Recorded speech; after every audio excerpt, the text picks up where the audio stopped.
J'ai une question à vous poser. Quel est le pire entre d'un côté brandir un drapeau à l'Assemblée nationale et de l'autre tenir des propos racistes et être le complice d'un génocide? Les macronistes ont une réponse à cette question. Plus précisément, Yaël Braun-Pivet, la présidente de l'Assemblée nationale macroniste, elle considère que le pire, c'est de brandir un drapeau. Sébastien Delogu, député France Insoumise, mon collègue, il s'est permis, pendant la séance de questions au gouvernement, pendant quelques secondes, de brandir le drapeau palestinien pour s'opposer au massacre qui est en cours à Gaza. À partir de là, la présidente de l'Assemblée nationale a décidé de convoquer le bureau de l'Assemblée et de prendre la sanction la plus forte, la plus grave contre les députés, c'est-à-dire la censure, exclure Sébastien pendant 15 jours et l'empêcher de voter alors qu'il est un représentant du peuple. Donc d'un côté, une mesure extrêmement forte. Et de l'autre, Meyer Habib, ce député LR dont vous savez qu'il est en fait un ami de Benjamin Netanyahou. C'est lui-même qui le dit. Netanyahou dont on se rappelle que le procureur de la Cour pénale internationale le considère comme un criminel de guerre. Eh bien ce Meyer Habib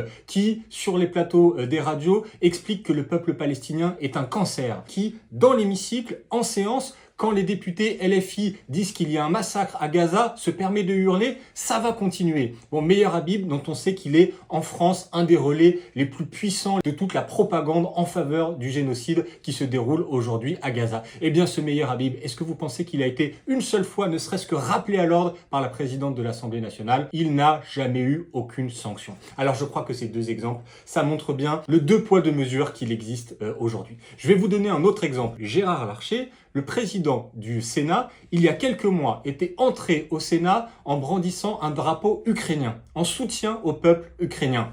C'est une très bonne chose. Moi, je suis d'accord avec cette initiative. Je pense qu'il faut soutenir le peuple ukrainien qui souffre sous les bombes de Vladimir Poutine. Mais alors, pourquoi est-ce que d'un côté, on brandit des drapeaux pour soutenir le peuple ukrainien, mais que de l'autre, quand on brandit des drapeaux palestinien cette fois, ça devient contraire au règlement et ça justifie une sanction? Et bien encore une fois, ce deux poids, ce deux mesures, il vient du racisme. Voilà, il y a plein de gens, et les macronistes les premiers, qui considèrent que une vie palestinienne, ça vaut moins que les autres vies, voilà, et que le génocide est autorisé. Nous, les insoumis, ce deux poids, deux mesures, nous ne l'acceptons pas. Et tant pis si ça provoque des sanctions à l'Assemblée nationale. Et tant pis si le système médiatique nous attaque et nous traite de tous les noms, d'antisémites, de complices du terroriste, etc. Nous ne fléchirons pas parce que nous avons nos convictions et nos valeurs pour nous. Et ce que nous vous disons, c'est que il faut faire pareil. Vous non plus, ne vous laissez pas intimider. Vous aussi, prenez la parole pour dénoncer le massacre qui est en cours à Gaza. L'histoire finira par nous regarder et par nous juger. Dans quelques années se posera la question, pendant le génocide à Gaza, où étiez-vous? Est-ce que vous étiez du côté des complices? Est-ce que vous étiez du côté des silencieux? Ou est-ce que vous étiez du côté des gens qui courageusement ont pris la parole? Eh bien, moi, je veux que nous soyons du côté des gens courageux. Les Palestiniens, les Gazaouis ont besoin de nous. Faisons preuve de courage, les amis.